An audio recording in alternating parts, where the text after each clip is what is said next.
No polls, no pundits, just vibes. I'm Brian Derrick.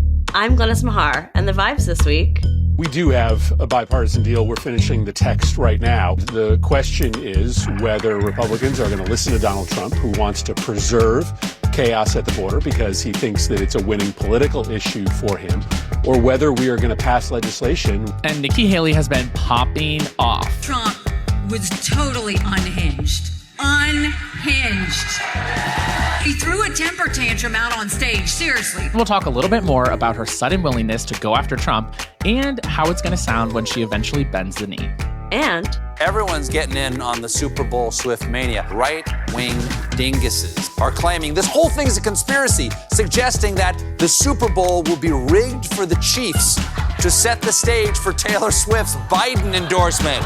Then we'll play a little music-themed round of It's Giving, bring you into our group chat, and leave you with a good vibe. Let's go. Brian, my vibe this week is one, I have a cold, and two, I have not been up on the news. I have not been as terminally online as I usually am. And I did see your Instagram story this week. That's all you need. Going off about the border immigration deal and how Republicans are going back on many things they wanted. Can you give me a deeper dive here, please? Absolutely. I would love nothing more. So we've seen some egregious behavior out of Congress in the last few years, and we like to talk about it. But this one really, you already know what I'm going to say, chaps my ass. This one really gets me going. And it is because we hear nonstop from Republicans, the border is a problem, the border. Joe should go down there. Kamala should go down there. Everyone should live on the border. And now suddenly when Democrats and Republicans come to the table and negotiate a deal, those very same people went running for the hills and want nothing to do with it. And so that's what's happening.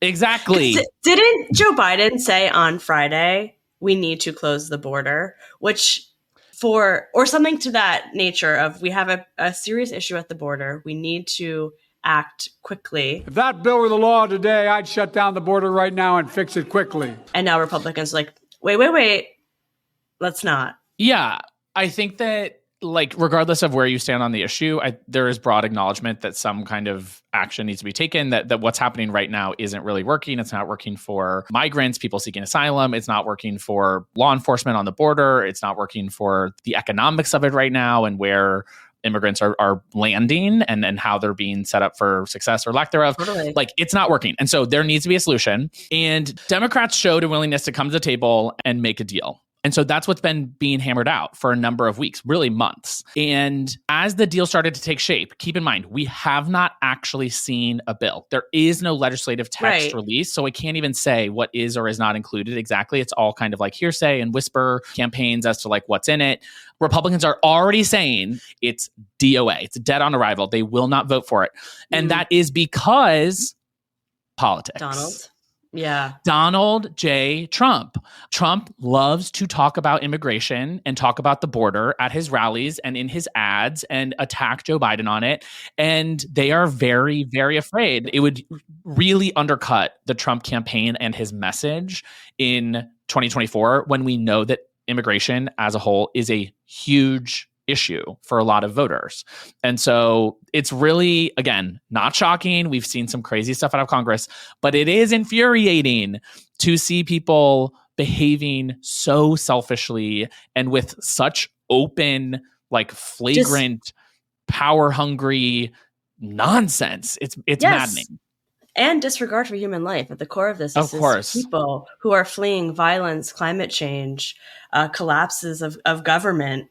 And these are people with families and lives, and they're trying to do what they view as best for them. And to have, we know that the system and acknowledge the system as it's currently set up is not working for anyone, as you mentioned. Right. So to have progress be made or attempted to be made to then be tabled just for political gain, it's really heartbreaking. And don't just take our word for it. I will read you a direct quote from Senator Lankford, who's one of the lead negotiators on the bill. This is a Republican U.S. senator who represents Oklahoma. in the Senate.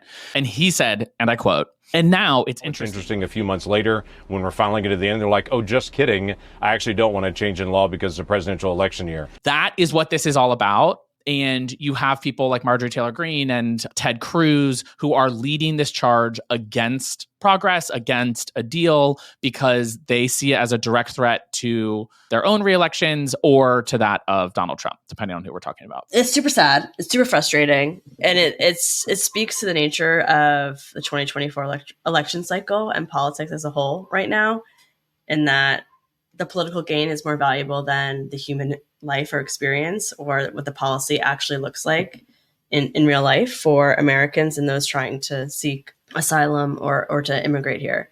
But we have another quote from everyone's favorite, Marjorie Taylor Greene. She told CNN, "I just heard Speaker Mike Johnson saying it's absolutely dead, which is what I wanted to hear," as she left the GOP conference meeting this morning.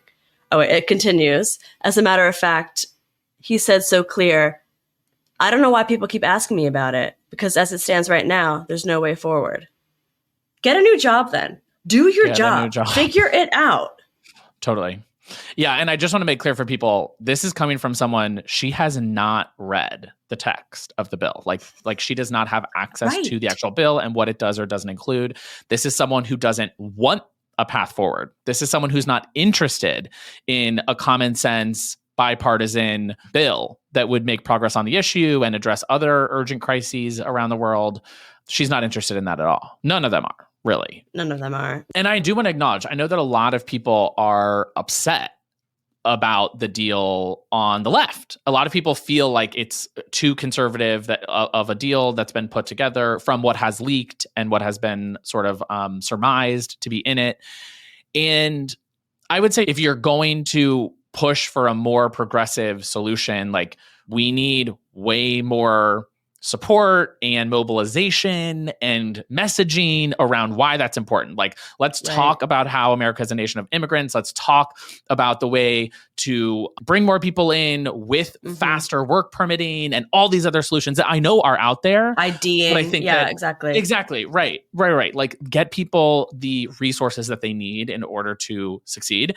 And I don't think that enough of that is out there right now in order to like push for a more progressive solution to the problem. I completely agree. And it's something that, you know, as we're looking at the 2024 cycle and why immigration is an issue, I would say all of a sudden, right? I hear friends, we both live in the city of New York. New York City is an asylum city, and there was a lot of political maneuvering happening with certain states, governors, you know, Florida and Texas sending migrants up to New York City. And we saw the reality of that. We see it every day. If you live in New York City, you're seeing migrants every day on the street, whether they're at a reticketing center or, you know, they're doing jobs. And we saw what that crisis looked like. And it became much more of the public discourse when Mayor Eric Adams is going back and forth with the administration, requesting more funding, et cetera. So just by virtue of it being a policy that is now more in front of people, are seeing how we do need more resourcing and more systems in place to be able to provide these people with opportunities and just basic resourcing. Yeah. I mean, let me put it this way. If a deal gets done, then we should continue to push for the best deal that we can that really addresses like the root causes of the problem and isn't super reactionary. If a deal does not get done, then Democrats should be attack dogs on this issue for the rest of the year as Republicans try to point and cry wolf at the border when they refuse to pass a bill to do anything about it. Well, someone else has tried to make some lemonade out of these lemons when it comes to the border and honestly, a lot of issues over the last week.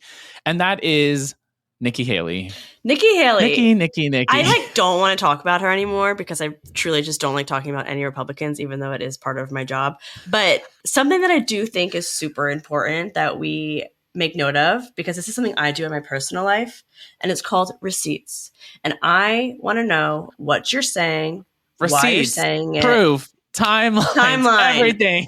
Yeah, all of it. And I think it's important that we continue to hold, even though maybe it's delusional because they don't have any sort of moral compass, hold them accountable to what they say and what they do as it relates to Donald Trump and, beyond Donald Trump. So, Brian, let's talk a little bit about how she's been, and I'm using air quotes here, attacking him, because she's just kind of stating the obvious, but that's more than most Republicans are doing.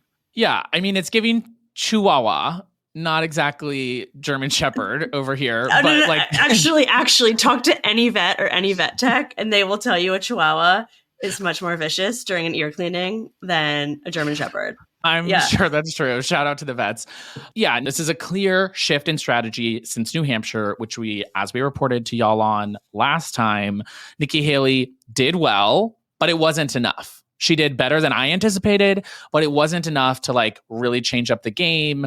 The delegate math is not working. She doesn't have a path to take the nomination from Trump. It's Trump. And so now I think we're seeing a real shift from her in her willingness to sharpen those elbows and throw wait, what? Yeah. And yeah. Throw those bows.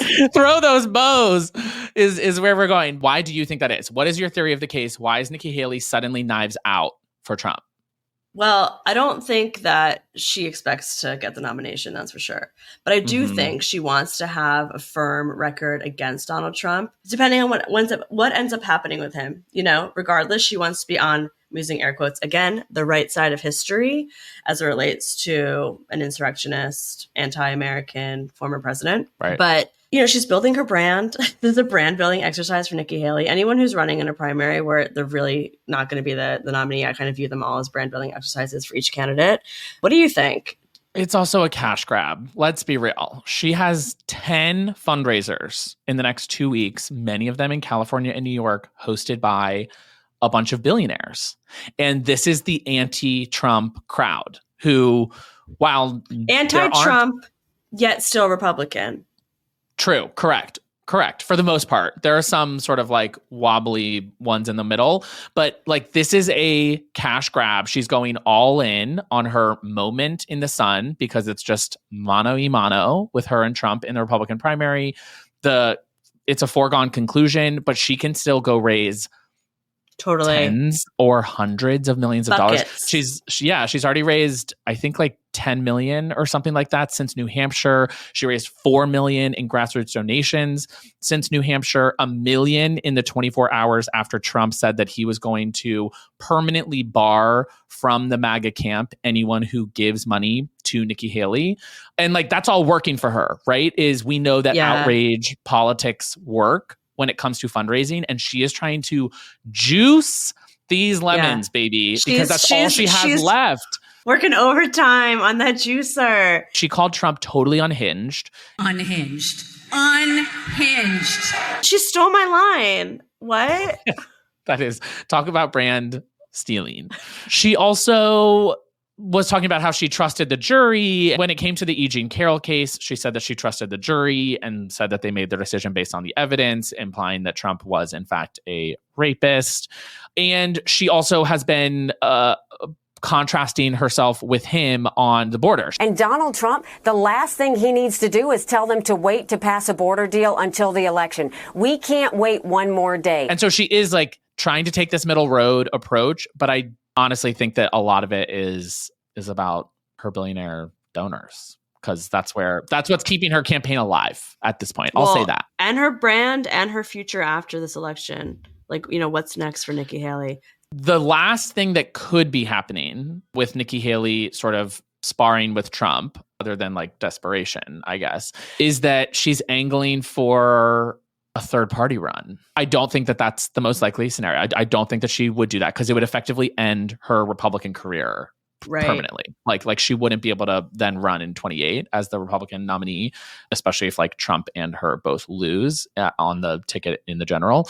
But she is potentially joining this group of people who are running or rumored to be running. I have to say, this past week, Doug Sosnick is this renowned political strategist, prepares these memos that are always kind of prescient, a little bit spooky, a lot of times extremely accurate, not always, but does these like deep dives.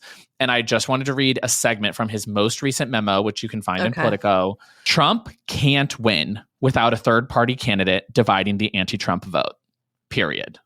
Again, Trump can't win without a third party candidate dividing the anti-Trump vote. With the exception of winning Georgia in 2016 with 50.77% of the vote, Trump never reached 50% in any of the competitive states that determined the outcome of the last two presidential elections. So that is to say, Trump's only path to victory is by having these third party candidates rack up votes. And so when you're talking to your friends, it's an easy way to be like, just so you know, it's a Trump play. Like, honestly, right. Nikki Haley running, whatever, we don't know who's going to pull votes from who, but we do know that in a 2-person race, Trump has no path to 50% of the country. It doesn't exist. Period. Speaking of things that could swing the entire election. For sure. Your girl.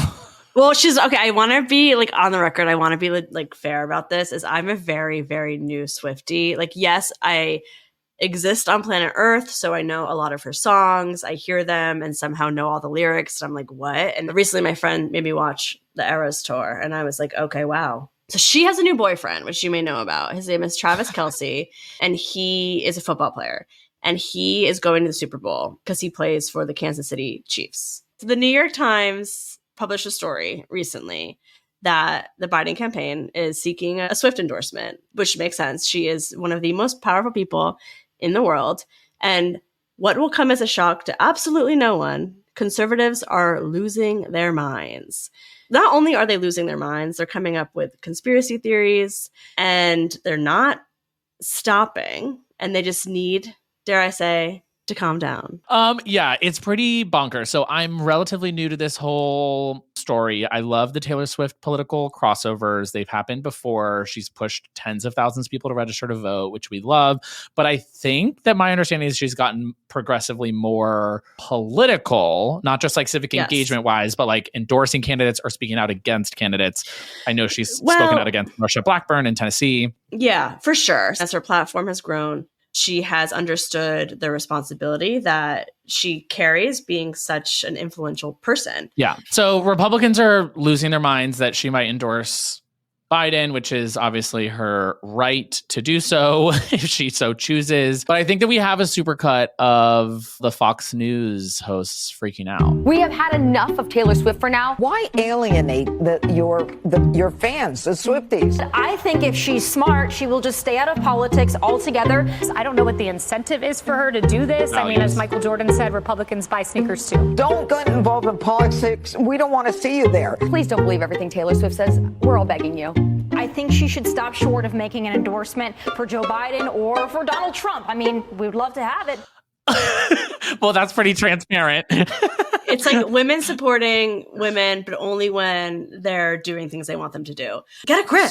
Get a grip. True. Just weeks ago, the Pentagon had to respond to a conspiracy pushed by Fox News that Taylor Swift was a front for a covert political agenda. I mean, I like her music. She's all right. But I mean, have you ever wondered why or how she blew up like this? So is Swift a front for a covert political agenda? Primetime obviously has no evidence. If we did, we'd share it. But we're curious because the pop star who endorsed Biden is urging millions of her followers to vote. She's sharing links. And her boyfriend, Travis Kelce, sponsored by Pfizer. So how's the PSYOP going? Little did we know that the chart-topping singer behind hits such as Cruel Summer. Oh, actually, name some more. Cruel Summer.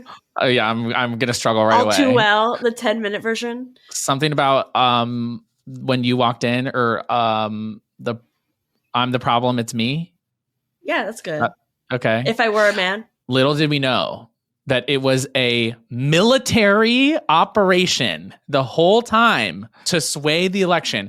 We're not going to go do any of the more obvious things to influence the election. We're not going to rig it in some way. No, we're going to help a pop star rise to the top of the charts and then use her Instagram to push voter registration links to help Joe Biden. That's the PSYOP. What? And lest we forget, Taylor Swift started as a country music star. So I don't want to amalgamate all country music fans into one political party, but that argument doesn't really follow. I think that's why they're so mad. I think that's why this gets under conservative skin so much, is that like they feel like Taylor Swift should be theirs, is they feel this ownership over country music and country music stars. And it always makes such waves when a country music pop star or whatever doesn't toe the line. I do just want to take a beat to look at Waters' logic there and how he was leading the audience by saying that we have no evidence at all, but we're curious. Intro I'm using air quotes, facts, and then concluding the argument with how's the PSYOP going. So serving that on a platter to the Fox News audience. It's a tragedy in 3 acts. Yeah. Misinformation is abound. And I think that it also speaks to the sexism of it all. There were some really good. You think? I think that there were. Wow. Although I do appreciate Guys, you said it and not me. Groundbreaking news on Vibes Only this week. Yeah. Okay. More specifically, I saw some good takes around the Stanley Cup sort of fervor, where people are like going crazy for these Stanley Cup water bottles. And it's like people just love to make fun of young women for liking stuff. That there's like anytime there's like a large fan base, particularly of women that get excited about something, it becomes sort of a cultural punching bag in a way. And that feels like the same thing that's happening here. They're saying like, oh, Taylor Swift fans would do whatever she says, yada, yada, yada. It belittles them. Totally. I also want to share a special appreciation for when influential people, including celebrities, are willing to take a riskier position than just saying vote. And so to have someone who is willing to put their paycheck on the line, right? Maybe there are going to be fans who will not go to the next Taylor Swift tour or go see her movie or whatever. And she's fine with that. Obviously, she has lots of other fans in line behind them. But like to say, I'm actually fine with that because I want to live my values, and one of these candidates is against democracy and one of these candidates isn't. I hope that she does do that and come out swinging, because I respect it more than I respect someone who just is going to use their platform to say like, vote. It doesn't matter who. Let's see what happens. Let's hold hands and vote. It's giving. We're having a very musical episode because It's Giving lightning round also includes some musical guests. I want to put a trigger warning on for the audience, because these will hurt your ears. They may make you shudder. No, it's a Surgeon General's warning. Literally. Let's look at the stats. I've got the facts. My money like Lizzo. My pockets are fat. Homie, I'm epic. Don't be a wap. Dog, it's a yarmulke. Homie, no cap. Look at the graphs. Look at my charts. You're blowing money on strippers and cars. You going to prison. I'm on television. Dogs, no one knows who you are. Literally so lame. It's giving the Weird Al collection at Urban Outfitters. It's giving cultural appropriation. For those who, I don't even think we introed that. That was Tom McDonald featuring Ben Shapiro, who is my number one enemy. And what they're trying to do is to make it go number one on Billboard, and to like, you know, kind of create a fissure in the culture war and be like, we're better than the left when it comes to culture. You're not. No, I assure you, you're not. It's bleak. No, they think that it's giving Kendrick Lamar, and it's very much giving Napoleon Dynamite. It's giving rhymezone.com. Yeah, it's giving ChatGPT. Write a offensive rap song where I can feature Ben Shapiro. Okay, but speaking of offensive to my ears, we had another Republican musical hit this week that you're going to want to brace yourself for. Now there's a lot of noise in politics, 'cause people hitting each other with their great big sticks. But Nikki Haley stands above the rest. We need you, Nikki, right now. Ew. It's giving Kids Bop meets Christian rock. It's giving Didn't Get the Rights to the song. Didn't get the rights. Literally. It's giving cease and desist. I kind of feel like it's giving Imagine during the pandemic. No. Like, I mean, yes, it was that is that level of cringe. Yeah, it's true. Ugh. Yeah, that was bad. I just want everyone to think about how many people were involved in that project and how much time they spent thinking, no, this is definitely the best thing that we can do right now to help elect Nikki Haley. If I was Nikki, I would say return to sender. Thank you, but I don't want it. Time for group chat, Brian. I'm excited because this week we have our very first listener submission. We got a bunch of them, which we love. But that we're actually talking about on the pod. 100%. So we are actually inviting y'all into the group chat officially. What was the question? Well, this came in via email from Karen, but she says, not that kind. Love that, Karen. I'm going to read her question. Is it just word vomit for MAGA Trump supporters to continue to say that their main issue for voting for Trump is the economy? The economy is literally better in every aspect, but when listening to podcasts like The Run-Up, it is commonly stated amongst all Trump supporters as one of their main issues. Should Dems be shouting this message more? Just curious how to combat that question when the weird neighbor says these things. It is a good question. I think there are a few sort of points to this. I'll take a whack at a couple and then you jump in because I know that you have very strong opinions on this question. So I will first say that there are so many different economic indicators out there that people can tell the story that they want to tell, right? And like it is true that if you lean into different things at different times, then you can try to undercut what the like mainstream narrative is around the economy. I think that Republicans in general benefit from like resting on laurels and a misconception that they are more fiscally responsible and we're particularly in the 20th century. And so it's a branding problem in a lot of ways that people just associate Republicans with like fiscal austerity, blah, blah, blah, blah, blah. And then you have like what the current economic indicators say, which the data that we have 100%, Karen, is correct. Like, that GDP is up above expectations, that inflation is down, that real wages are up, even after you take inflation into account, that rent has been going down, that mortgage rates have been going down, that like these very real things are like moving in the right direction at a minimum. And many of them are like setting record high stock market. But that's not always what people are basing their understanding or vibes on the economy on. Sure. And that makes sense because not everyone is invested in the stock market and their 401k isn't going up or the Roth IRA, et cetera. So I do think a lot of it has to come down with how people feel about it at their kitchen table and what the gallon of milk costs that week, et cetera. So it is a branding thing, but it's also making sure that we're messaging and communicating the right audiences about how the administration has created more economic opportunities for them, whether that be in tax cuts or child tax credits or job opportunities with the Inflation Reduction Act. So it's a very difficult thing that every administration has to deal with, which is how do you communicate and message to the people that these policies are impacting so that they understand how that policy is making their lives, in Democrats' cases better. But yeah, it's a messaging thing that I know that 2024 is going to be super, super dense on is the economy. But part of our job here at Vibes Only is to make it less dense and more like, here's what's going on. So keep listening. So keep listening. Thank you, Karen. That's my answer. More to come. More to come.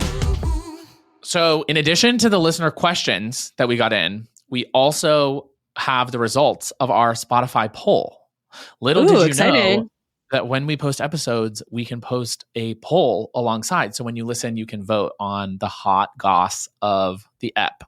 And so last week we talked about DeSantis very embarrassingly endorsing Donald Trump. Ron. And the question was why? Like, why kiss the ring? Why? And so we couldn't answer it, so we sent it to the people, to the crowd. We needed the crowd to weigh in. Okay, so we have the results. Yeah, so there were three options: 2028, baby. So getting ready for another run, to save face because he's just a generally embarrassing human, or to cover said face with pudding. which is, as we know, his favorite thing to do, to eat pudding with his fingers. Majority of respondents said all of the above. It's a pudding face 2028 run. Absolutely. So weigh in. If you listen on Spotify, weigh in on our poll this week. And we'll shout you out next time. Brian, we have our good vibe of the week before we say goodbye to our lovely audience, which is that Joe Biden, the Biden administration, has paused all DOE, Department of Energy, approvals for new liquefied natural gas. Pew, pew. That it's a good thing. We're happy about it in the climate We're happy world. about it. I did see this news go out on Friday afternoon because that's when the Biden administration loves to release good news. Oh, and like you. like me, they love to do it on a Friday afternoon. And it's a big deal to fight climate change and lean in to a greener economy and an energy system that is both domestic and independent and better for our world and our future. So I think that this was a big step. A lot of my climate friends were psyched. And it's a direct response to the work done by climate activists. Like this is something that they've been calling for years of the Biden administration. And boom, there it is. Not just the Biden administration, for like decades. This is a hat tip to all of the climate organizers and activists who have lobbied this issue for many, many years. So good vibe. And that's all the vibes for this week. Thanks for listening. We appreciate you reaching out to us. Let's keep the conversations going. Get in touch with us to participate in our group chat. Send us a note, a story, a question, record a message on your phone, whatever you want. Send it to us at vibes@couriernewsroom.com. By now, you know democracy hinges on vibes. So we're going to be here each week to keep checking them. Tune back in, same time, same place. Vibes Only is a production of Courier, a civic media company that protects and strengthens our democracy through credible, fact-based journalism and seeks to create a more informed, engaged, and representative America. Vibes Only is produced by Devin Maroney with support from Courier's Kyle Tharp, R.C. DeMezzo, and Daniel Strasburger. Tara McGowan is founder and publisher of Courier.